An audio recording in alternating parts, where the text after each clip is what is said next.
नमस्कार। जय मां शारदा। हकाया वैदिक एस्ट्रो में एक बार फिर से आपका स्वागत है। मैं हूं पंडित श्याम उपाध्याय और आज मैं उपस्थित हुआ हूं ग्रहों में युवराज कहे जाने वाले और अपनी सबसे तीव्र गति के लिए जाने जाने वाले बुध देव 21 और 22 जून की मध्य रात्रि को राशि परिवर्तन कर रहे हैं। पिछले लंबे समय से अपनी स्वयं की राशि मिथुन में संचरण कर रहे थे, वहां से पहुंच जाएंगे चंद्रमा की राशि कर्क में। अब कर्क में देवगुरु पहले से मौजूद है, तो उनके साथ में युति करेंगे बुध देव। और साथ ही साथ 29 जून को वक्री प्रभाव देना शुरू कर देंगे। पहले वक्री होंगे कुछ दिन के लिए, फिर मार्गी होंगे। तो थोड़ा सा लंबे समय तक इस बार बुधदेव जो है वो कर्क राशि में रहने वाले हैं। अब कर्क राशि किनकी है? तो चंद्रमा की है। चंद्रमा कोई मित्र ग्रह नहीं है बुधदेव की, ना ही देव गुरु बृहस्पति जो है उनके साथ में बुधदेव की युति कोई बहुत ही अच्छी मानी गई। तो थोड़ा सावधानी भरा समय है सभी राशियों के लिए। कुछ राशियों के लिए ज्यादा सावधानी भरा है तो कुछ के लिए सामान्य है। अब मैं सूक्ष्म स्तर पर बता देता हूं किस राशि के लिए लाभदायक है और किसको थोड़ा सावधान रहना है। तो सबसे पहले अगर हम बात करें कालचक्र की पहली राशि मेष राशि के लिए,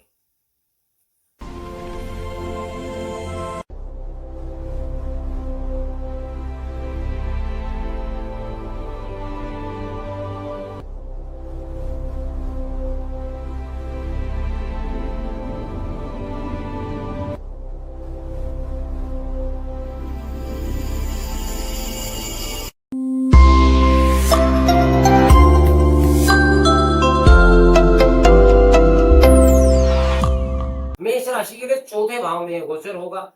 अब चौथे भाव में दैत्य गुरु मौजूद है, देव गुरु मौजूद है, दैत्य गुरु भी आएंगे और बुद्ध भी वहीं रहेंगे।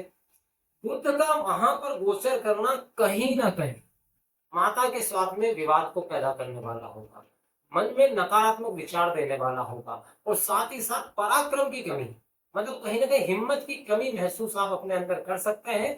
शत्रु भी आप पर हावी होने का प्रयास करेंगे। विद्यार्थियों का मन भी पढ़ाई में बहुत कम लगेगा। अगर इस दौरान आप कोई प्रॉपर्टी या वाहन से संबंधित सौदा करना चाहते हैं तो पेपर वर्क परफेक्शन के साथ करिएगा, आपके साथ धोखा भी हो सकता है। तो मेष राशि वाले थोड़े सावधान। बात करते हैं कालचक्र की दूसरी राशि वृषभ के बारे में। अब वृषभ के लिए तृतीय भाव में ये युति बनने वाली है। अब तृतीय भाव क्या है? तो आपके पराक्रम का है। पराक्रम भाव में बुध की मौजूदगी, वो भी दैत्य गुरु के साथ में, तो आपको कहीं ना कहीं आपके उद्देश्य से भटकाने वाली हो सकती है। पराक्रम में कोई कमी नहीं होने वाली, लेकिन आपका उद्देश्य भटक सकता है। जैसे विद्यार्थी लोग प्रेम संबंध में पड़ जाए, क्या आप जो कार्य करने के लिए निकले थे वहां से आपकी दिशा भ्रमित हो जाए। आप अगर व्यवसायिक यात्रा कर रहे हैं तो जिस उद्देश्य से यात्रा करने निकले थे वो उद्देश्य तो पूरा नहीं हो, आपका ध्यान कहीं और ही भटक जाए। तो अगर आप अपने मन को नियंत्रित कर सकते हैं तो आपको कोई समस्या नहीं आएगी। विद्यार्थियों को विशेष सावधान इस समय पे रहना होगा। भाग्य जरूर आपका यहाँ पर साथ दे रहा है पूर्ण रूप से। और एक बात और यहाँ बता दूं, अगर कोई पुश्तैनी प्रॉपर्टी का कोई विवाद चल रहा है, अगर वो उसका समाधान भी होता है तो पेपर वर्क ध्यान से करिएगा, आगे जाके ये चीज समस्या ना दे। बात करते हैं कालचक्र की तीसरी राशि मिथुन राशि के विषय में। अब मिथुन राशि के द्वितीय भाव में ये युति बनेगी। अब देखिए यहाँ पे मिथुन राशि वालों को सबसे पहले अपनी जबान पर बेहद कंट्रोल रखना होगा। देव गुरु बृहस्पति वहां मौजूद है, निश्चित रूप से आपकी वाणी में प्रभाव पड़ रहा है, लेकिन होगा ऐसा कि 9 बात आपने अच्छी बोली और अपना प्रभाव जमाया, 10वीं बात आपने ऐसी कह दी कि सब गुड़गोबर कर दिया। क्योंकि बुद्ध यहाँ पर बैठकर चोट मारते हैं, 10 की 10 बातों को कवर नहीं करते, सिर्फ एक बात को करते हैं, लेकिन उस एक बात के पीछे वो 9 बातें खराब कर देते हैं। मतलब आपको मिलता हुआ फायदा आपके हाथ से निकल गया, ये स्थिति हो सकती है, क्योंकि ये धन भाव भी है। साथ ही साथ आपको आंखों, जिह्वा और गले से संबंधित कोई बीमारी ना हो, इस बात का ध्यान रखिएगा। स्किन रिलेटेड इश्यू ना हो, इसका भी ध्यान यहाँ पर मिथुन राशि वालों को रखना होगा। बात करते हैं कालचक्र की चौथी राशि कर्क राशि के विषय में। अब देखिए कर्क राशि वालों के लिए देवगुरु बृहस्पति उनकी राशि पर ही मौजूद है। बुध का यहाँ पर आना थोड़ी मानसिक चिंताएं देने वाला होगा। कहीं ना कहीं आपके मन में एक उच्चाटन होगा। यात्रा आप करना चाहेंगे, लेकिन यात्राओं की प्लानिंग आपकी गलत हो सकती है। जो जिस प्लानिंग के साथ यात्रा करेंगे शायद वो उतनी सफल ना साबित हो, इस बात का ध्यान रखिएगा। पराक्रम आपका जरूर बड़ा चढ़ा रहेगा, ज्ञान की कोई कमी नहीं है, लेकिन बीच बीच में हल्के फुल्के ट्विस्ट आ सकते हैं। एजुकेशन ले रहे विद्यार्थियों को मन को स्थिर रखने के लिए विशेष प्रयास करने होंगे और साथ ही साथ पिता के स्वास्थ्य पर भी थोड़ा ध्यान देना होगा। बात करते हैं काल चक्र की 5वीं राशि सिंह के विषय में। अब देखिए, सिंह के लिए वैसे ही कुछ डिफिकल्टीज बन रही है, क्योंकि कर्क राशि में आए हुए उनके लिए तो 12वें है, तो कोई बहुत अच्छे तो वैसे भी नहीं है। अब धन के स्वामी व्यय में, तो धन आने की संभावना बहुत जबरदस्त है, लेकिन व्यय भी वैसे ही हो जाएगा, नुकसान भी उतना ही हो जाएगा। तो फिर फायदा क्या हुआ? यात्राएं अच्छी होगी, लेकिन धन का व्यय बहुत ज्यादा हो जाएगा। स्किन से रिलेटेड समस्याओं से आप विशेष सावधान रहेगा। अनैतिक संबंधों से दूर रहें सिंह राशि वाले, वरना बड़ी मुसीबत में पड़ सकते हैं। विशेष सावधानी रखें। अगर उधार लेन देन आपके बिजनेस में होता है तो लंबी दूरी के व्यक्ति से उधारी कम करें, वरना रिटर्न होने में बहुत समस्या आ सकती है। बात करते हैं काल चक्र की 6ठी राशि कन्या राशि के विषय में। देखिए, कन्या राशि के लिए तो मैं ये कहूंगा कि ये आने वाला समय किसी श्रेष्ठतम समय से कम नहीं है, जिसको हम कहते हैं ना हमारी भाषा में कि 5 उंगलियां घी में। कन्या राशि एक ऐसी राशि है जहां बुध देव का ये राशि परिवर्तन भी उनके लिए लाभदायक ही सिद्ध होने जा रहा है। कम से कम धन के मामले में तो अति श्रेष्ठ है, बाकी मामलों की बात मैं नहीं करूंगा। हाँ, दोस्तों और मित्रों के साथ में कुछ खटपट विवाद की स्थितियां आपके साथ बन सकती है। संतान के स्वभाव से आप थोड़े से परेशान हो सकते हैं, लेकिन ओवरऑल कन्या राशि वालों के लिए हर एक मामले में फायदेमंद है। अगर आप नौकरी पेशा है, वेतन वृद्धि। अगर आप सरकारी नौकरी में है तो पद वृद्धि। संतान प्राप्ति के इच्छुक है तो वहां पर भी सफलता मिल सकती है, हालांकि संतान से थोड़ा सा परेशान आप रह सकते हैं। बात करते हैं काल चक्र की 7वीं राशि तुला राशि के विषय में। अब तुला राशि के 10वें भाव में ये युति बनेगी।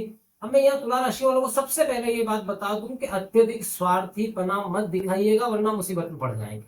जो लोग आपका सहयोग कर रहे थे वो सहयोग करना बंद कर देंगे, क्योंकि ये जो गोचर है बुद्ध देव का यहाँ पे गुरु के साथ में, ये आपको स्वार्थी बनाने के लिए पूरी स्ट्रेंथ लगा देगा। आपके कार्य क्षेत्र में हो सकता है किसी लूप जैसी स्थिति बनेगी, यार दिन भर काम किया और शाम को वहीं खड़े हुए हैं।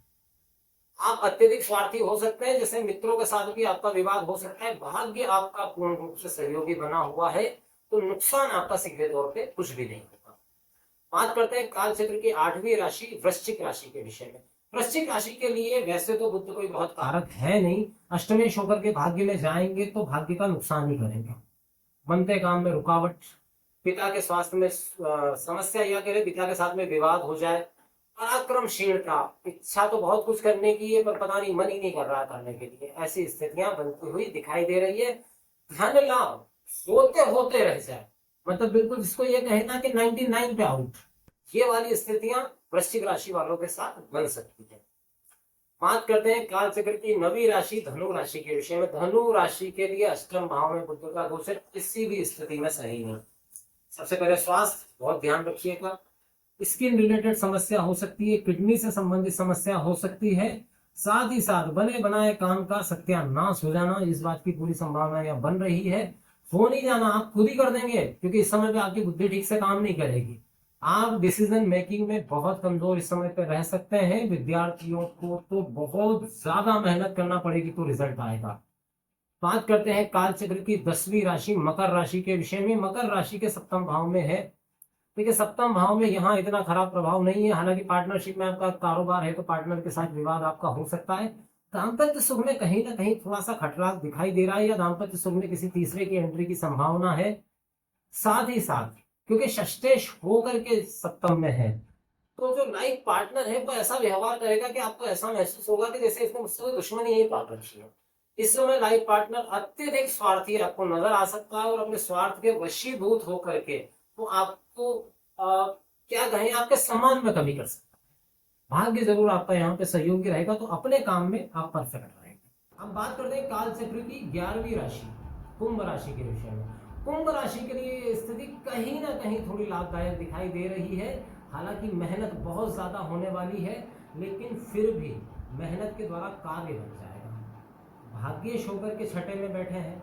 अब 6ठा भाव क्या है, तो थोड़ा सा मेहनत का भाव है। आप थोड़ी सी स्ट्रेंथ लगाएंगे, ताकत लगाएंगे तो भाग्य आपका सहयोगी हो जाएगा। हालांकि स्वास्थ्य से संबंधित समस्याओं से आपको भी सावधान रहना है, स्पेशली लीवर और शुगर पेशेंट जो है इनको विशेष सावधानी रखनी है इस समय पे। शत्रु आपके जरूर शांत रहेंगे, शत्रु इस समय पे आपका मुकाबला नहीं कर पाएंगे। कुंभ राशि वालों के लिए मैं कहूंगा कि थोड़ा सा डिफिकल्ट होने के बावजूद ये पॉजिटिव है। संतान के व्यवहार आपको थोड़ा सा मानसिक रूप से दुखी रख सकता है, इस मामले में आपको सावधान रहना होगा। बात करते हैं काल चक्र की अंतिम राशि मीन राशि के विषय में। अब देखिए मीन राशि के लिए ये युक्ति लाभदायक हो रही है, क्योंकि बुध भले ही मीन राशि के लिए बहुत कारक नहीं है, लेकिन पंचम भाव में है, उस भाव में बुध का प्रभाव ज्यादातर अच्छा ही रहता है। विद्यार्थियों का कहीं ना कहीं शार्पनेस बढ़ेगी, एकाग्रता बढ़ेगी, प्रेम संबंध भी विकसित होते हुए दिखाई दे रहे हैं, साथ ही साथ धन लाभ की भी संभावना है। लेकिन लाइफ पार्टनर के साथ में वैचारिक मतभेद, वो मतभेद किस वजह से, संतान की वजह से मतभेद खड़ा हो, इस बात की संभावना दिखाई दे रही है। माता के स्वास्थ्य का ध्यान रखिएगा। और इंक्रीमेंट मिलने की, सफलता मिलने की, शेयर सट्टे से जो लोग जुड़े हुए हैं उन्हें अच्छी सफलता प्राप्त होती हुई दिखाई दे रही है। तो ये था 12 राशियों पर युवराज बुध के राशि परिवर्तन का प्रभाव।